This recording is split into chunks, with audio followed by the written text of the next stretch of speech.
Okay, so in this video, I am going to show you how to weave the extra warps back into your piece. And so I have one of those short little warps right here. Now there were 3 of these and I've already weaved 2 of them in, but I wanted to show you because obviously, you know, they're very short. And so I'm just going to turn my piece like this, and then ever so carefully, because I'm not even sure. Let's see. I think I can get it in here. Yep. Okay, awesome. So we're just going to bring that in. And then what I'll do is I'll come over with the Wildfire burner. And again, just so careful. I just want to peek under here, and I'll keep it a little long. Well, of course it's not long, but I'll keep it to where I can, oh boy, I cannot see it. Where did you go? All right, so that's a little bit of an issue. I'm not going to chance it, so we're going to put that to the side. And what we'll do is we'll come back now. Here are these 2 really long warps, and I just want them to disappear into the piece. I do like to take the flat nose pliers, okay, and I'll squish the end of the Wildfire. The eye of the needle on this particular needle is a little small, little narrow, I guess you could say.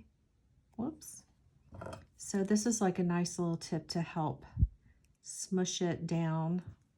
And this is a Wildfire beading thread. This happens to be a Jewel Loom needle that I love working with because they're about 3 inches long. And for my jewelry wrists, they fit in my hand really nicely. So what I'm going to do is I'm working with this warp right here. And I'm going to go back into, just want to make sure you can see this. I'm going back in to that row of seed beads. Okay, so it's just like we're stitching. If you've ever hemmed or, you know, done any type of sewing work. So I'm just going back through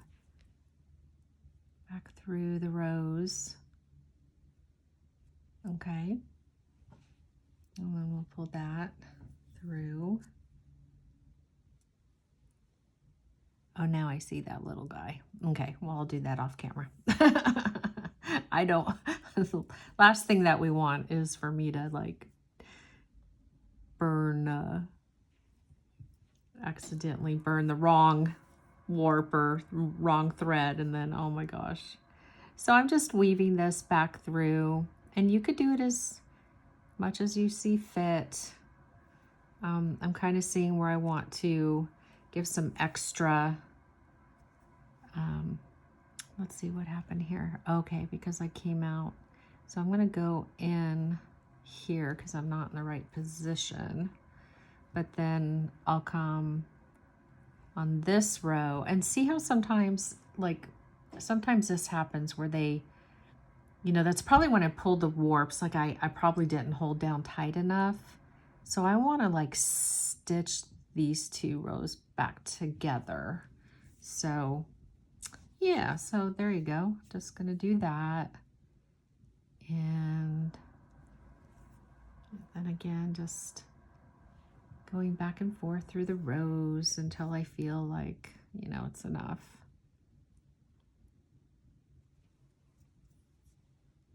And since you have the extra thread, you might as well put it to good use, right?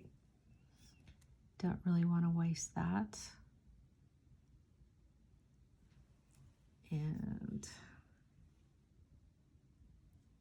we will go ahead and finish off. And then what I'll do here, actually, let's take it to the limit here. Let's see what we can do. Oh, look, we got enough to get right there, and I love that. Okay, so that's good news. And so what I'll do is I'll come back. I'm always He's playing it pretty close there. So I'm going to come out between the third and that fourth bead because I'll want to very carefully, yeah, I'm playing it really close. I don't know if it's going to work. Let's see. Come on, Jules. Whoa. Get back in there. And then I've got to like sneak back here. I know, I'm so crazy. Okay. There we go. Awesome. Okay, and then I can, since I can see this, I'm going to bring in the Wildfire burner. And what I was saying earlier is I just like leave a little bit, and then I very carefully, I like touch it down on the Wildfire to kind of like make a knot so that it turns into like this little knot. Okay, so there we go. And then we still have one more to do, and then I would just basically weave that in like I did the others. So smushing the Wildfire, hopefully getting it onto, yes, thank you. And then this time we're gonna go back through,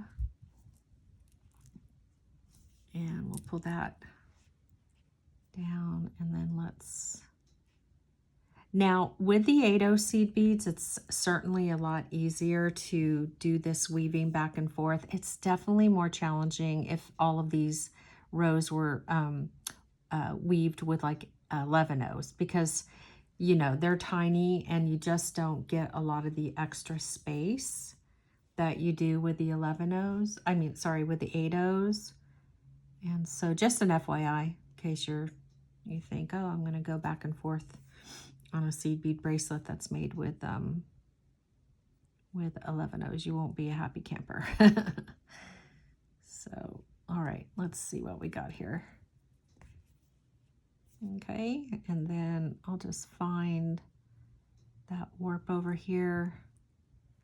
Don't really need to go back through too much more. This time I gave myself a little room, so that's good news. Whoops, I don't want to get a big huge knot in there though. And then once again, I'm just going to bring this over and very carefully go down. And oh my heck, I'm just so stoked about this piece. Look how cool it is. It's just precious. And then if we do the buttonhole, and I'll have to check my supplies to see what kind of a chain I have, but I'm just loving the idea of this being like a pendant, some sort of a drop. It's just so cool. It's just different. It's a different idea. But of course, you know, we absolutely can make it the length of a bracelet. And so same idea, just longer. And so this would be a bracelet. And this right here is, you know, as I was birthing all of this, I was thinking, oh my gosh, how cool would it be to have something shorter? And then it could just be like this really cool, like a cool pendant. Oh, but you know what? You could add it to a belt. That would be hot. That would be super hot if you added it like to a belt buckle. Ooh, I'm digging that idea. Totally digging it. Okay, I hope this encouraged you and inspired you to play around with the idea of making the buttonholes. Super easy. And just remember, you want to just reinforce the buttonhole areas. I think that is definitely a good idea. So, all right, I hope you enjoyed this. Please like, sharing is so awesome, and subscribe. And I so appreciate you. So please let me know what you thought. Thank you.